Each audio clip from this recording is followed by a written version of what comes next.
Assalamualaikum. Selamat datang di channel Cerita Novika 2. Semoga hari ini teman-teman dalam keadaan sehat walafiat dan senantiasa diberikan kebahagiaan sepanjang hari. Pagi itu, matahari bersinar terang di langit, tetapi angin yang bertiup terasa lebih dingin dari biasanya. Lisa berdiri di halaman sekolah bersama teman-temannya, mengenakan seragam pramuka lengkap dengan dasi merah putih yang terikat rapi di lehernya. Tas ransel berisi perlengkapan kemah sudah ia siapkan sejak malam sebelumnya. Hari ini, seluruh siswa kelas 6 akan mengikuti perkemahan tingkat kecamatan.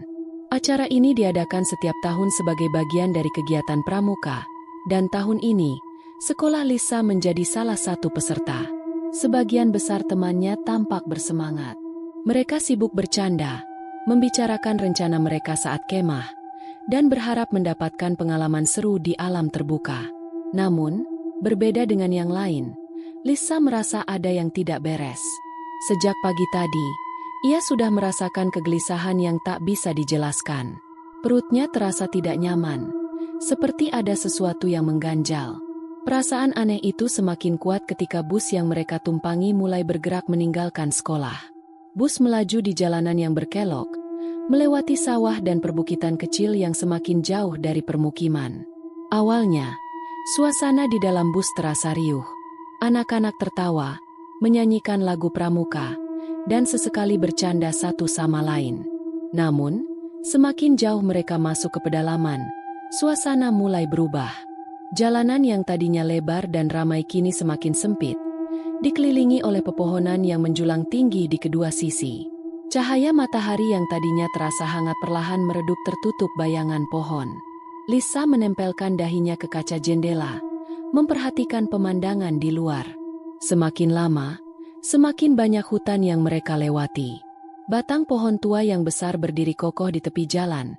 Beberapa di antaranya ditumbuhi sulur-sulur akar yang menggantung seperti tirai alami.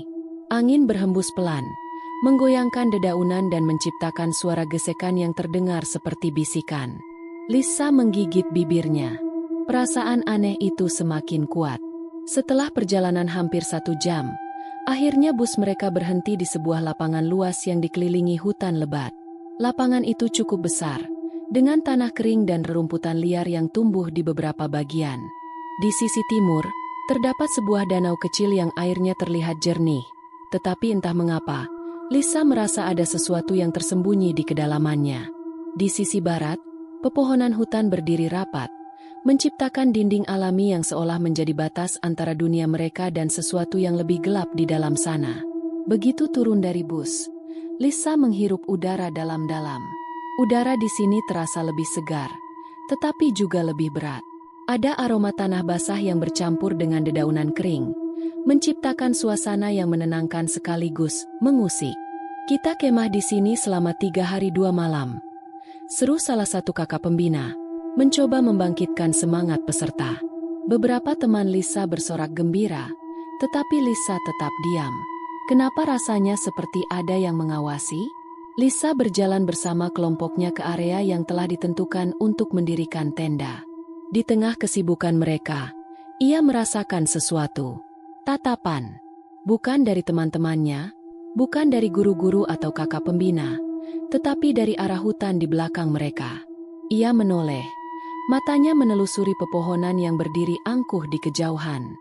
Awalnya, tidak ada apa-apa. Hanya pohon-pohon tua yang bergoyang tertiup angin.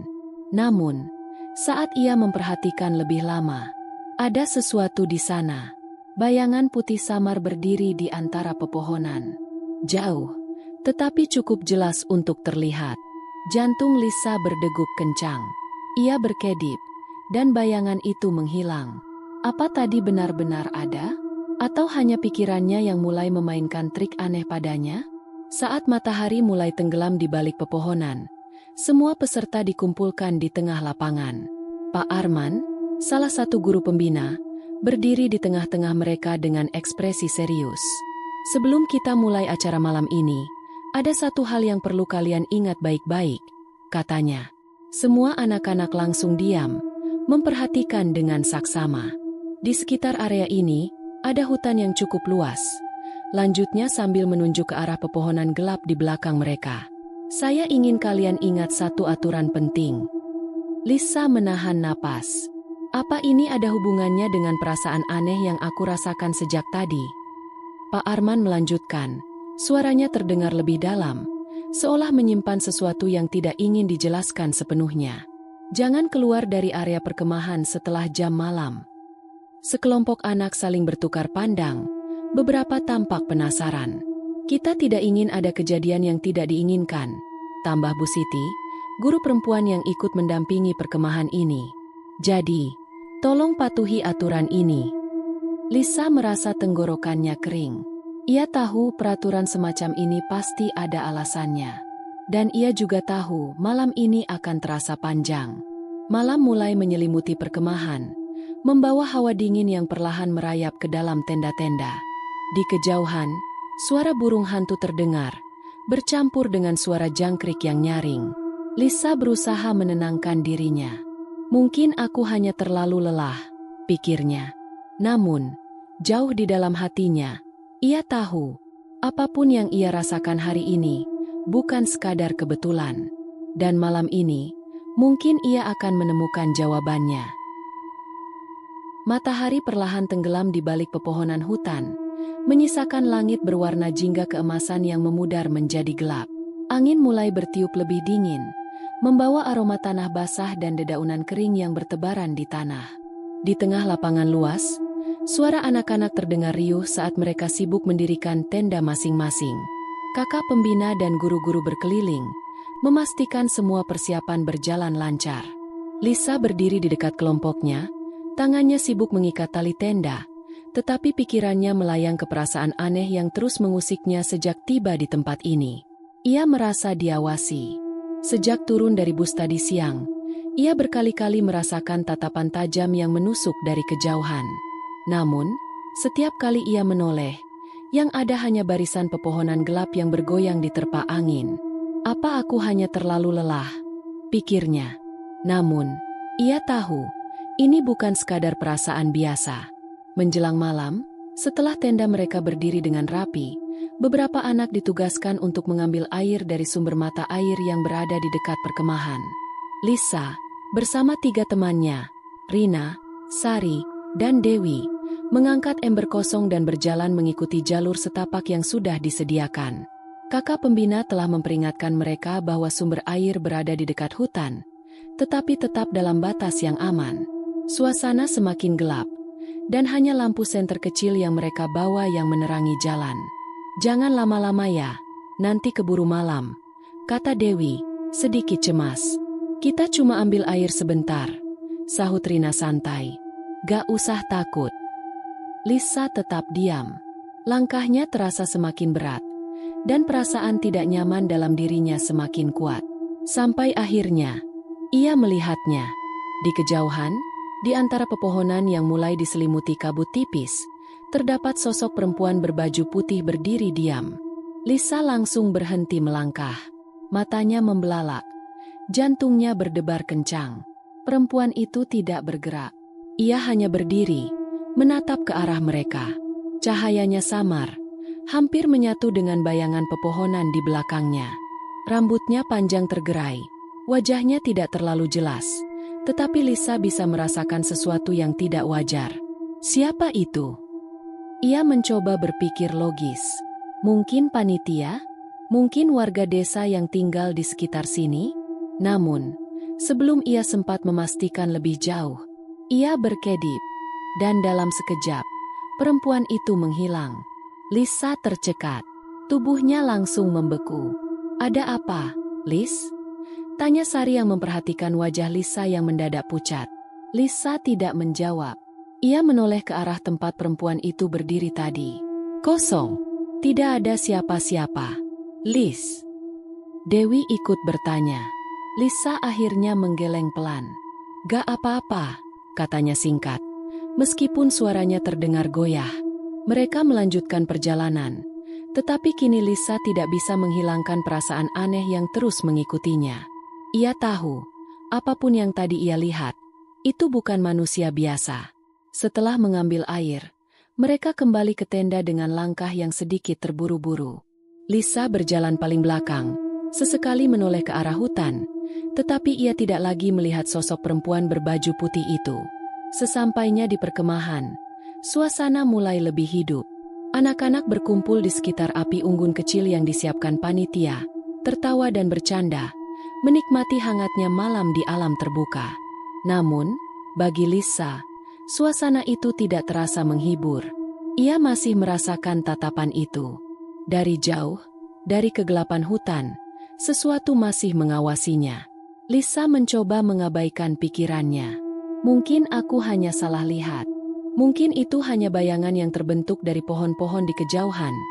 Ia mencoba meyakinkan dirinya sendiri. Tetapi jauh di dalam hatinya, ia tahu, ia tidak salah lihat. Malam semakin larut, dan acara di sekitar api unggun pun mulai berakhir. Anak-anak diarahkan ke tenda masing-masing untuk beristirahat. Namun, sebelum masuk ke tendanya, Lisa kembali menoleh ke arah hutan. Dan kali ini, ia tidak melihat sosok itu. Tetapi ia mendengar sesuatu. Bisikan pelan, terbawa oleh angin malam. Lisa. Napasnya tertahan. Ia tidak berani melihat lebih lama. Dengan cepat, ia masuk ke tendanya dan menarik selimutnya hingga ke dada. Ia tahu malam ini akan panjang. Dan mungkin, ini baru permulaan. Malam turun dengan cepat di perkemahan. Angin bertiup lebih dingin dibanding malam sebelumnya, membuat beberapa anak merapatkan jaket mereka.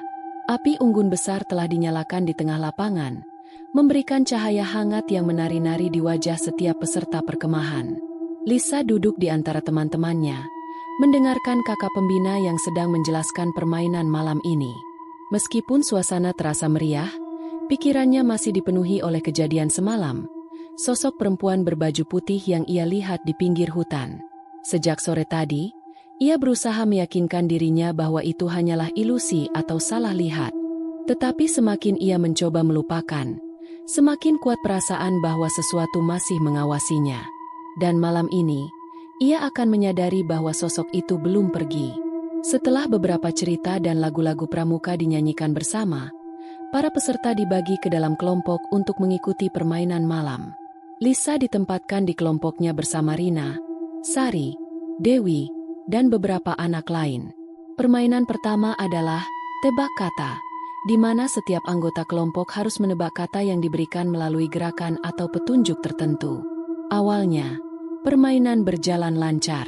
Suasana penuh dengan gelak tawa saat beberapa anak memberikan jawaban yang konyol. Namun, di tengah permainan, Lisa tiba-tiba merasa bulu kuduknya berdiri. Ia menelan ludah. Perasaan ini sama seperti semalam. Perlahan, ia mengangkat wajahnya dan melihat ke arah pepohonan di tepi lapangan perkemahan. Jantungnya langsung mencelos. Di antara batang pohon yang tinggi dan gelap, sosok perempuan berbaju putih berdiri diam. Tapi kali ini, lebih jelas. Cahaya dari api unggun cukup terang untuk menyoroti wajahnya. Kulitnya pucat, hampir putih seperti kertas, dengan mata kosong yang tak memiliki kehidupan. Ia berdiri kaku, tangannya terkulai di sisi tubuhnya, rambut panjangnya sedikit berantakan, dan gaunnya terlihat lusuh seolah telah lama tergulung oleh tanah dan debu. Tatapannya tertuju langsung pada Lisa. Tidak berkedip, tidak bergerak, hanya menatap. Lisa merasa tenggorokannya kering. Dadanya terasa sesak, tubuhnya membeku di tempat. Dan untuk pertama kalinya sejak semalam, ia benar-benar merasa ketakutan. Lisa menoleh ke arah Rina yang duduk di sebelahnya, mencoba menenangkan diri. "Rina," bisiknya pelan, takut mengganggu permainan yang masih berlangsung. Rina menoleh dengan alis terangkat. "Kenapa?" Lisa menelan ludah dan mengisyaratkan dengan dagunya ke arah pohon. "Kamu lihat itu." Rina mengikuti arah pandangnya, mengerutkan kening, lalu kembali menatap Lisa dengan bingung. "Lihat apa?" Lisa semakin panik. Di sana, di antara pohon-pohon itu, ada perempuan berdiri. Rina menatap Lisa seolah gadis itu baru saja mengatakan sesuatu yang aneh. "Lisa, gak ada siapa-siapa di sana," katanya pelan. Lisa beralih ke Sari dan Dewi yang duduk di sebelahnya. Kalian juga gak lihat?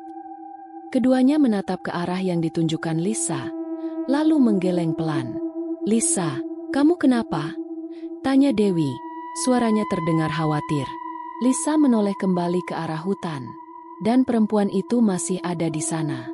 Tapi kali ini, ia mulai bergerak. Langkahnya sangat lambat, nyaris seperti melayang. Lisa merasakan dadanya semakin sesak. Napasnya tertahan di tenggorokan. Dan kemudian, perempuan itu tersenyum. Bukan senyuman hangat seperti manusia biasa, tetapi senyuman aneh yang tidak seharusnya dimiliki oleh makhluk seperti itu. Sudut bibirnya tertarik ke atas dengan cara yang tidak wajar, memperlihatkan deretan gigi yang seharusnya tidak terlihat di kegelapan. Dan yang paling menyeramkan, matanya masih tetap kosong. Lisa merasa perutnya melilit. Ini bukan manusia. Tanpa berpikir panjang, Lisa langsung berdiri dari tempat duduknya, membuat semua orang menoleh ke arahnya. Lisa, kamu kenapa? Tanya Rina. Lisa tidak menjawab. Ia hanya ingin pergi dari sini. Tolong, aku mau ke tenda dulu. Katanya cepat, suaranya bergetar. Ia melangkah pergi tanpa menunggu jawaban. Begitu sampai di tendanya, ia langsung masuk, menarik napas dalam-dalam. Tangannya masih gemetar. Namun, saat ia hendak menenangkan diri, sebuah suara terdengar di luar tenda. Lisa. Jantungnya berhenti berdetak. Suara itu berbisik tepat di telinganya. Lisa menutup telinganya, berharap itu hanya imajinasinya. Tetapi suara itu tidak hilang. Dengan tangan gemetar, ia menoleh perlahan ke pintu tenda yang tertutup. Di balik kain tenda yang tipis, bayangan seseorang terlihat berdiri di luar. Diam, tidak bergerak. Dan Lisa tahu, malam ini belum berakhir.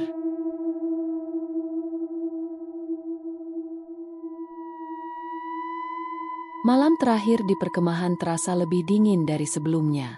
Angin bertiup kencang, menggoyangkan tenda-tenda dan menciptakan suara gemerisik di antara dedaunan kering. Meskipun langit cerah tanpa tanda-tanda hujan, udara terasa lebih berat, seperti ada sesuatu yang menggantung di sekitar mereka.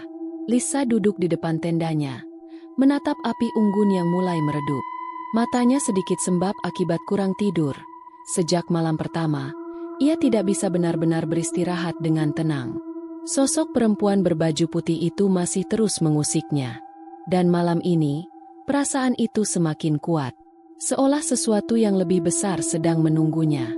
Beberapa anak mulai masuk ke dalam tenda mereka setelah acara malam selesai.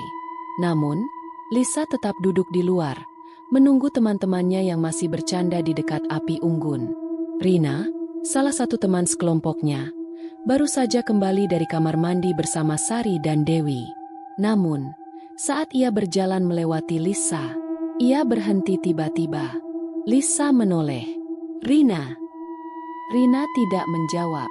Matanya menatap kosong ke kejauhan. Tubuhnya sedikit gemetar. Loh, Rin, kenapa? Tanya Dewi sambil menyentuh bahu Rina. Rina berkedip beberapa kali, seperti baru tersadar dari sesuatu. Gak apa-apa, katanya pelan. Lalu melanjutkan langkahnya masuk ke dalam tenda. Lisa masih menatapnya dengan bingung. Ada yang aneh. Dan ia merasa, ini bukan pertanda baik. Beberapa menit setelah semua anak masuk ke tenda, suara tawa dan obrolan mulai mereda. Namun, tiba-tiba, sebuah jeritan melengking terdengar dari dalam tenda perempuan. Semua orang terkejut. Kakak pembina dan beberapa guru bergegas menuju sumber suara, sementara anak-anak lain mengintip dengan wajah panik. Lisa ikut berdiri, tubuhnya menegang. Dan saat ia melihat ke dalam tenda Rina, jantungnya serasa berhenti. Rina tergeletak di lantai tenda, tubuhnya kaku dan menggigil hebat. Matanya menatap ke atas, tetapi terlihat kosong dan gelap. Bibirnya bergerak-gerak, menggumamkan sesuatu yang tidak bisa dimengerti. Beberapa anak mulai menangis ketakutan. Rina, teriak Bu Siti, berusaha mengguncang tubuhnya. Kamu kenapa? Namun, bukannya merespons, tubuh Rina malah semakin tegang. Nafasnya memburu, dan dari tenggorokannya keluar suara erangan aneh. Lalu, matanya berputar ke belakang, meninggalkan hanya bagian putihnya yang terlihat. Dan ia tertawa. Beberapa kakak pembina berusaha memegang tubuh Rina yang kini bergerak liar, tetapi tenaganya menjadi sangat kuat. Beberapa anak semakin panik, sementara yang lain bersembunyi di dalam tenda mereka, tidak berani keluar. Namun, yang terjadi berikutnya membuat suasana semakin mencekam. Rina mendadak diam. Ia berhenti menggeliat, hanya tubuhnya yang masih kaku. Semuanya menahan napas, mengira kejadian itu sudah selesai. Tapi kemudian, dengan suara berat dan serak yang bukan suara aslinya, Rina membuka mulut dan berkata, "Di mana Lisa?" Suasana langsung sunyi. Semua orang menoleh ke arah Lisa yang berdiri di dekat pintu tenda. Wajahnya pucat pasi. Jantungnya berdegup kencang. Kenapa namanya disebut? Ia menelan ludah, mundur selangkah. Sementara itu, Rina perlahan menoleh ke arahnya. Tatapan kosong itu langsung menembus ke arahnya, seolah sesuatu sedang mencarinya. Lisa merasakan kakinya melemas. Ia ingin berbicara, tetapi tenggorokannya terasa kering. Kenapa? Kenapa yang dirasuki itu menyebut namanya? Bu Siti menoleh ke arahnya dengan tatapan bingung dan khawatir. "Lisa, kamu kenal siapa yang ada di tubuh Rina?" Lisa menggeleng lemah, tapi dalam hati, ia sudah tahu jawabannya. Sosok perempuan berbaju putih itu pasti dia. Tapi kenapa dia menginginkan Lisa? Pak Arman, salah satu guru pembina yang juga dikenal bisa menangani kejadian mistis, segera maju. Ia berlutut di dekat Rina dan mulai membaca doa. Sementara beberapa kakak pembina lainnya berusaha menenangkan anak-anak yang ketakutan. Rina mulai meronta lagi, tetapi kali ini suaranya terdengar semakin parau, seperti makhluk yang tersiksa. Pak Arman menekan bahu Rina dan berkata dengan tegas, "Siapapun kamu, pergilah dari tubuh anak ini. Jangan ganggu anak-anak di sini." Lisa menahan napas, menatap adegan itu dengan ketakutan. Setelah beberapa menit yang terasa sangat panjang, tubuh Rina tiba-tiba terkulai lemas. Matanya kembali normal, tetapi ia tampak kebingungan. Aku kenapa?" Bu Siti langsung mendekapnya. "Sudah, nak, istirahat dulu." Anak-anak lainnya masih berdiri dalam ketakutan, tetapi perlahan, suasana mulai tenang kembali. Namun, bagi Lisa, ini belum berakhir. Malam semakin larut. Setelah memastikan Rina baik-baik saja, kakak pembina meminta semua anak untuk kembali ke tenda mereka. Lisa masih belum bisa tidur. Pikirannya terus mengulang kejadian tadi. Siapa perempuan berbaju putih itu? Kenapa dia mencari Lisa? Apa yang dia inginkan? Angin malam berhembus pelan di luar tenda. Dan saat Lisa hendak memejamkan mata, suara pelan terdengar di telinganya. "Kita akan bertemu lagi, Lisa." Matanya langsung terbuka lebar. Ia menoleh ke kiri dan kanan, tetapi teman-temannya sudah tertidur. Suaranya berasal dari dalam pikirannya sendiri. Lisa menggigit bibirnya. Ini belum selesai. Dan ia tahu, ini baru permulaan dari sesuatu yang lebih besar. Malam semakin larut. Suasana perkemahan sudah jauh lebih tenang setelah kejadian kesurupan yang mengejutkan semua orang. Beberapa anak masih berbisik-bisik di dalam tenda, membicarakan apa yang terjadi pada Rina. Tetapi bagi Lisa, ketakutan itu belum hilang. Ia masih teringat bagaimana suara berat yang keluar dari mulut Rina menyebut namanya. "Di mana Lisa? Apa yang sebenarnya terjadi?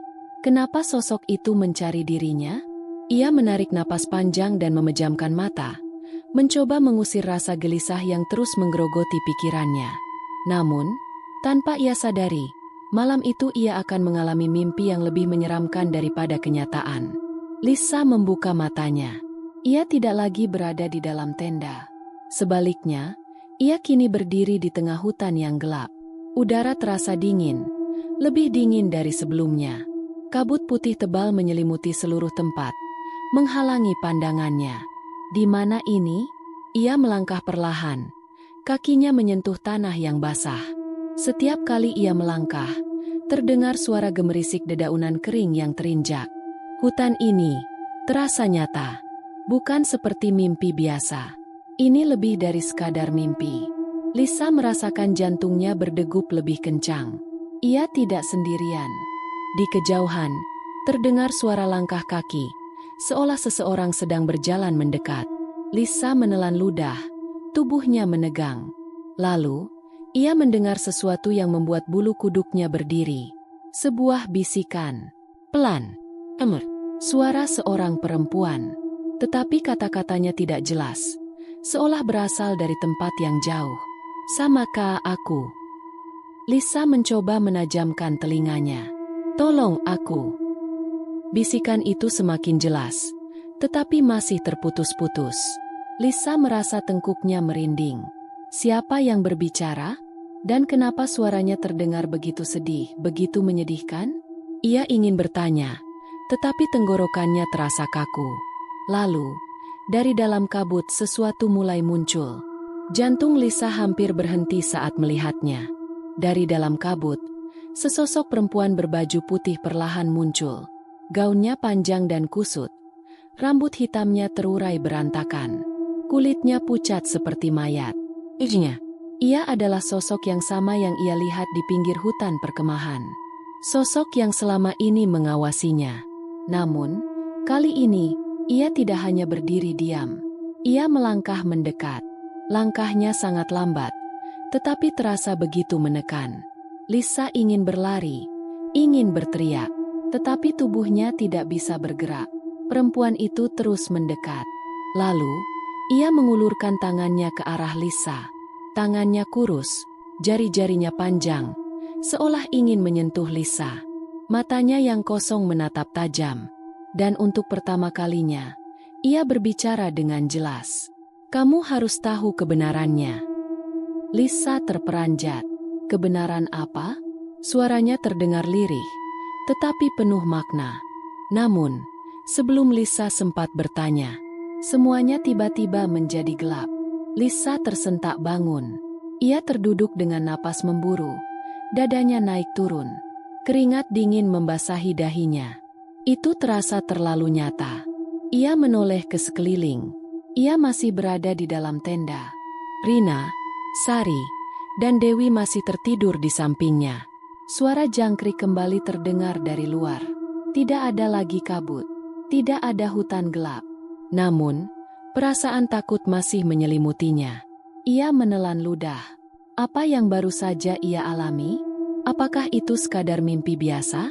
Atau ada pesan tersembunyi yang ingin disampaikan kepadanya? Malam itu, Lisa tidak bisa tidur lagi.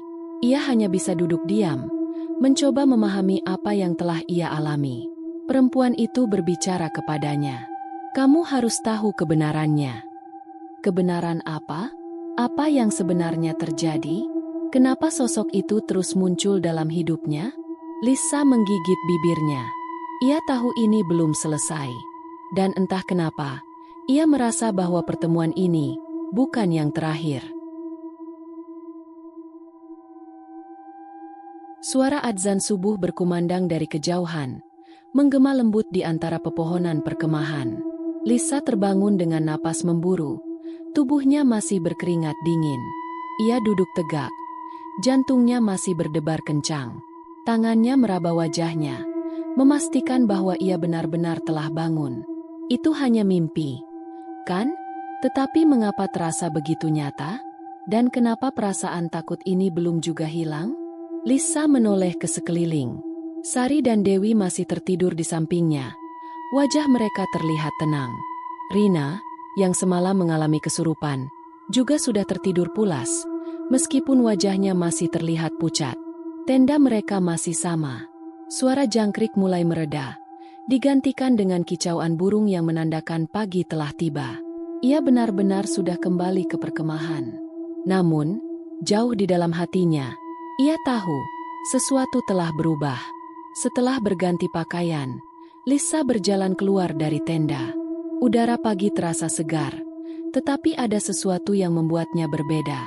Perkemahan yang biasanya dipenuhi suara anak-anak kini terasa lebih sunyi dari sebelumnya.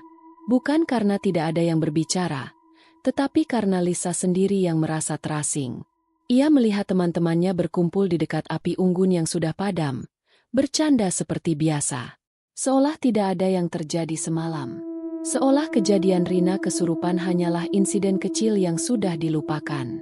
Tetapi bagi Lisa, itu bukan sesuatu yang bisa ia lupakan begitu saja. Karena apa yang ia alami masih terasa begitu nyata. Beberapa jam kemudian, seluruh peserta berkumpul di tengah lapangan untuk mengikuti acara penutupan perkemahan. Pak Arman, Bu Siti, dan beberapa kakak pembina berdiri di depan, memberikan kata-kata penutup dan nasihat sebelum anak-anak pulang ke rumah masing-masing. Matahari mulai naik, menerangi seluruh area perkemahan. Untuk pertama kalinya sejak ia tiba di sini, Lisa tidak lagi melihat sosok perempuan berbaju putih itu. Tidak ada bayangan di antara pepohonan. Tidak ada sosok yang mengintainya dari kejauhan. Tidak ada bisikan aneh di telinganya. Semuanya tampak normal. Tetapi anehnya, perasaan bahwa sesuatu masih mengikutinya tetap ada. Seolah sesuatu telah tertanam dalam dirinya. Dan ia tidak tahu apakah itu pertanda atau ancaman. Sepanjang acara penutupan, pikiran Lisa terus melayang ke mimpi yang ia alami semalam. Kamu harus tahu kebenarannya. Apa maksud dari kata-kata itu? Apakah mimpi itu hanya bunga tidur? Ataukah ada sesuatu yang ingin disampaikan kepadanya? Dan jika benar ada sesuatu yang ingin ia ketahui, apa itu? Lisa menggigit bibirnya, mencoba memahami semua kejadian yang ia alami selama perkemahan ini. Sosok perempuan berbaju putih itu, kejadian kesurupan yang menyebut namanya, mimpi aneh yang terasa begitu nyata. Semua ini tidak mungkin hanya kebetulan. Setelah acara penutupan selesai, seluruh peserta mulai bersiap naik ke bus yang akan membawa mereka kembali ke sekolah. Lisa duduk di dekat jendela, menatap keluar. Bus mulai bergerak meninggalkan lapangan perkemahan, melewati jalanan berkelok yang diapit oleh pepohonan tinggi. Angin berhembus pelan, menggoyangkan dahan-dahan pohon yang menjulang. Perjalanan pulang terasa lebih hening dari perjalanan berangkat.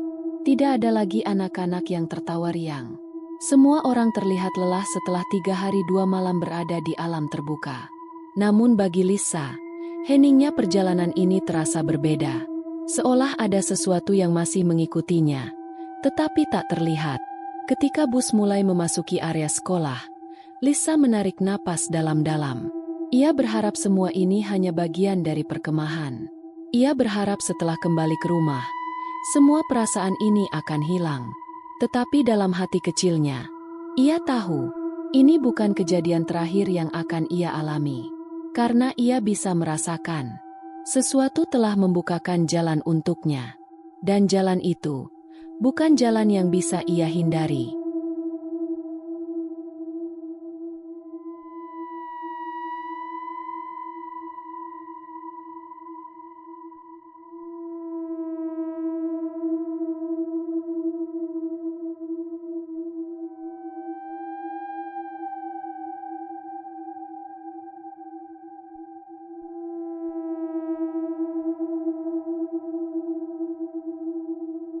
Demikian cerita hari ini. Semoga teman-teman dapat terhibur dan dapat mengambil hikmah kebaikan isi di dalamnya.